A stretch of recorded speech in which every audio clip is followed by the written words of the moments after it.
referring back, say, to our city development plan, there's an objective in the city development plan to review our city centre study.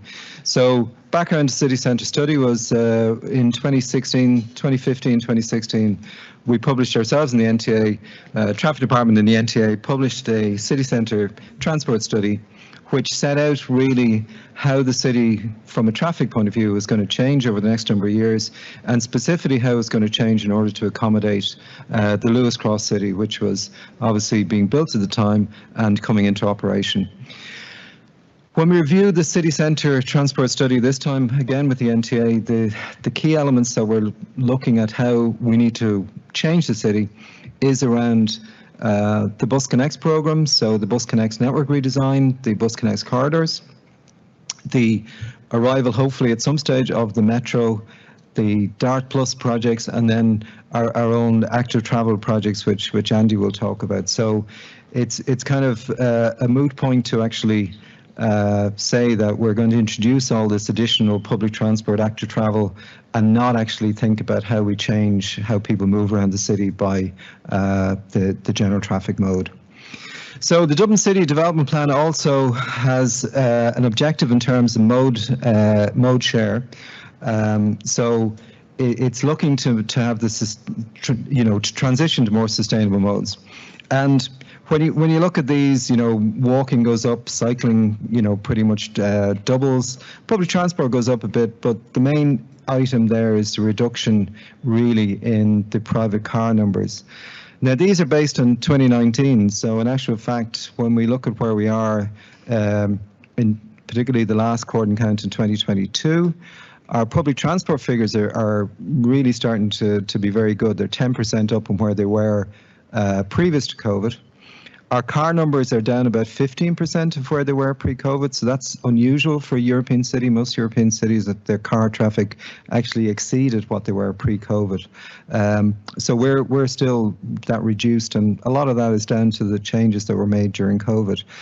But our walking and cycling figures are not good at all. They're nowhere near where they were in COVID. So there's an interesting kind of thoughts about that in terms of, working from home and the impact that has on that walking and cycling cohort. So, so as we move through this particular plan, the concepts are really about public transport, getting the public transport to work well, making the space really for that, to grow those walking and cycling modes as well. And kind of going back to where we were pre 2016 and pre the introduction of the Lewis, this bachelor's walk. So you can see really over the last, and really the changes in the city have been over the last 20-25 years, but particularly it's striking what happened then when we started introducing some of these measures from the 2016 transport study. And as you can see, really what we've achieved there is almost a 70% reduction in car traffic along the North Quays, and that was necessary to be able to allow the Lewis Cross City to function. So I mentioned these projects. So Bus Connect's redesign, network redesign is halfway through its program. So there's the new routings. You'll have seen it outside the building here with the contraflow on Wine Tavern Street, allowing that G spine to operate. There's another number of spines coming in, next year, and the project itself is complete really in 2025. We have the Bus Connects corridors then, which are with on board Planala, but again, we're expecting some of those to come out and work to start on those probably late 24, certainly early 25. And then, as I say, DART Plus, Metrolink, they're all with Bord Planala, but eventually they will pop out the other side. So the hope is then that the government funding is there to actually start to work in these. So, we have to be careful, as I say, that there's an element of saying, you can't expect all these public transport and active travel projects to go into the city and the city to not change in recognition of that, or indeed you can't put them in and leave everything as is, because everything will just not work. So our aim with this particular plan is we want to allow the public transport network to grow. So if you take something like Bus Connects, the whole overall Bus Connects project, the network redesign, the corridors, the branding, the ticketing, all that kind of stuff, it's really to give, you know, a 30-40% increase in capacity in the public transport network. And the bus at the moment is the prime mode of transport that people use to get into and around the city. So getting that additional capacity into it is huge. And one of the things about the corridors are going to be several billion of taxpayers' money being spent on building these corridors. But the corridors don't go through the city centre. They stop at, you know, around the city centre. And the city centre transport plan is about knitting those corridors together and really making sure that what doesn't happen is the buses arrive faster into the traffic jam in the city centre, that there's actually scope and space for them to move. So we also, you know, as we go through this, we already see, you know, something like the 90-minute fare from the Leap card, allowing you to do that, you know, penalty-free interchange. So the interchange between modes, as, you know, DART starts to work, as we see, you know, additional public transport services, this ability to move from one mode to another mode is huge. So again, we need to provide the space and opportunities for that. I suppose one of the items as well is that we do have to ensure accessibility to, you know, to businesses, that businesses can still function. It's a key element. There's no point in us putting in place a transport plan that effectively, you know, makes it a wonderful place for buses or cyclists to move around, but there's actually nothing left because nobody can service it. So servicing becomes a huge issue. So one of the items, when you think of the core city centre, about 60% of the traffic core is through traffic, so it doesn't have a destination. It's about 41% of traffic is a destination within the city core. And this really, you know, is what we're focused on with this change. It's really to allow the 40% of traffic that needs to be in the city centre for servicing, for deliveries, for car parking, whatever, to still function, but to actually try and remove that through traffic out of the city. And a lot of the concepts here are kind of what we developed over COVID, where, you know, the fact that we had that massive reduction in traffic allowed us to look at a lot of streets in a completely different way. So what we're trying to do here is to allow us those opportunities again by this plan. It's also our policy. So our development plan calls for us to move to this low traffic environment and to create more traffic-free spaces within the city centre. So it's very much in line. So the entire plan is in line with the development plan, and really in many ways it's our response to the development plan objectives as set out. So some of the changes: Batches Walk, Aston Quay, you know, the North and South Quays will no longer have through traffic. So general traffic will no longer be able to use the North and South Quays to move through the city centre. They will be restricted to public transport, taxis, cyclists, etc.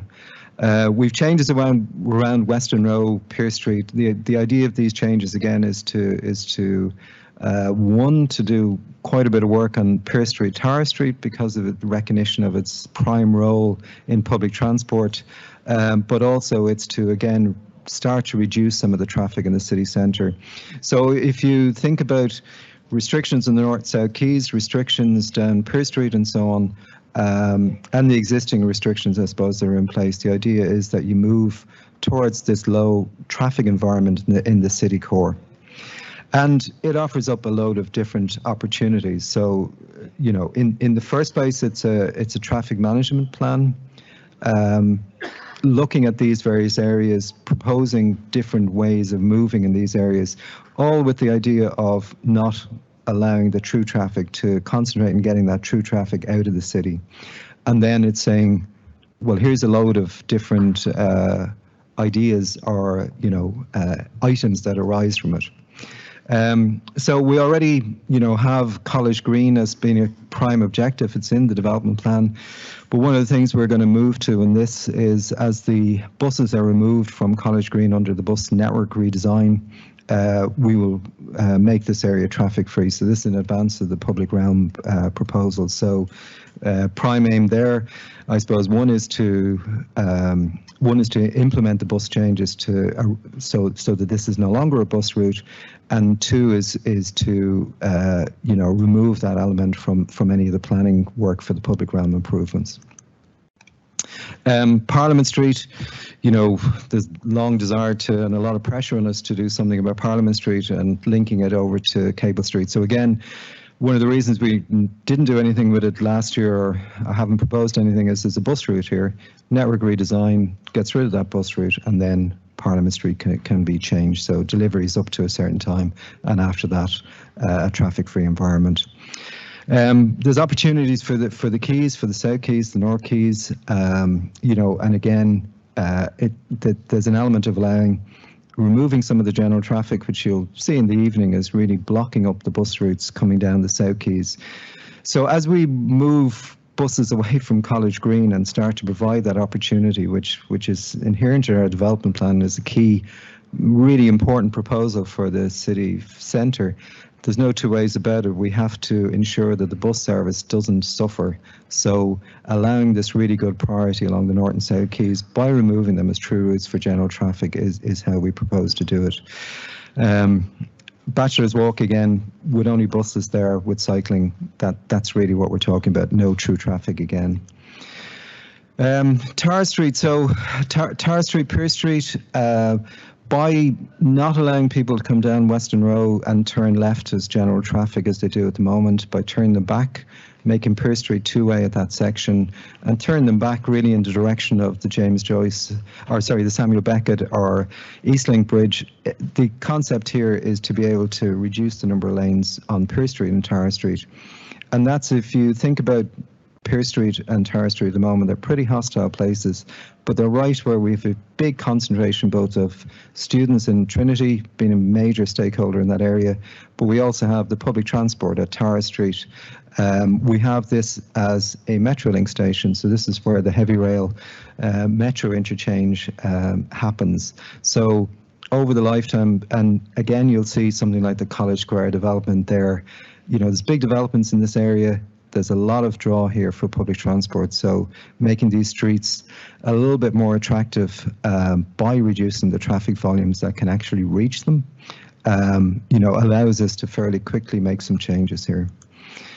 We also have some opportunities because this is basically removing a route, so people have to reorientate themselves. So, you know, the experience is that if you continue to let people drive along a route, no matter how long it takes them, because they've always done it, this is what they'll do. This plan is really about breaking some of those links and forcing people to reprogram almost their minds about how they move around the city. So there's a concept which is this idea of triple convergence. So you converge in time, space, and mode. So if you all converge in time, space, and mode, you get a traffic jam. So this project is about diverging. So moving people out of the space, moving people to different modes. You know, so it's really that's the concept. So if you consider the Customs Quay, you know, there's a couple of opportunities that arise from that, because there's a desire. This area, particularly around Beresford Place, with the big one-way gyratory system, is very hostile for pedestrians. But again, it's got huge public transport. You got Busaris, you got Connell, you got the Lewis. So the idea there is to look at, as we reduce traffic in the North Quays and the South Quays and in Tara Street, we have some opportunities here in Beresford Place to potentially do some interventions, or indeed to look at Customs House Quays. So it may be a question that we can't do both, but it may be a question that we do one and then move on to the other. So that's a much bigger project, but it's shown the kind of concepts of changing at the back of Beresford Place from a one-way system to a two-way system. And then, because feeding into Beresford Place is Gardner Street, which we've had over the years a lot of different you know, I suppose people saying to us that we really need to do something about Gardner Street. It's a pretty hostile environment. So again, this gives the opportunity. Our idea is we want to lessen the amount of traffic coming into this Beresford Place, because we're going to reduce the capacity by making it two-way. So instead of still allowing 2 lanes into it, we're going to cut it down to 1 lane in each direction, and so as not to overload it. That then gives the possibility to put in, you know, two-way cycle track linking the parks, and eventually then leading on to the actor travel scheme, which is in this area, which will link up to Dorset Street.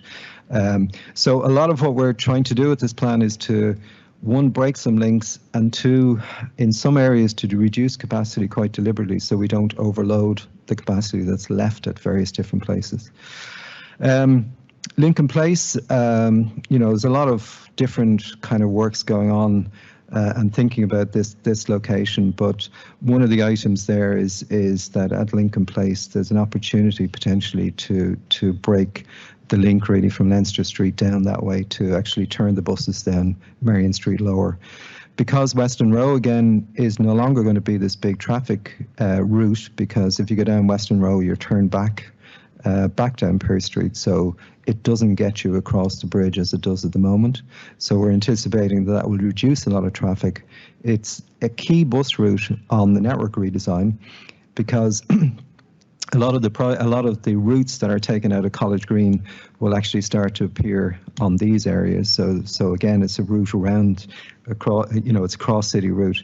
So a really important one there, but we think there's some really good opportunities we can start to look at there. And then where are we at the moment? So I assume everybody here has made their contribution known to put in your contribution for the city centre transport plan. So the public consultation continues until the 1st of December. So we have an SEA consultation just starting next week as well on this. We intend then to present it to the SPC. So the SPC was presented to the SPC in September. We intend to present to the SPC in February. And then we intend to begin implementation of some of the measures in July, August next year. So at the moment, we have about, I think, 1,700 responses so far. So it's running at about 80% in favour, 20% against. So that's pretty good. So by the time you all make your submissions, it'll get it up to 85% or whatever.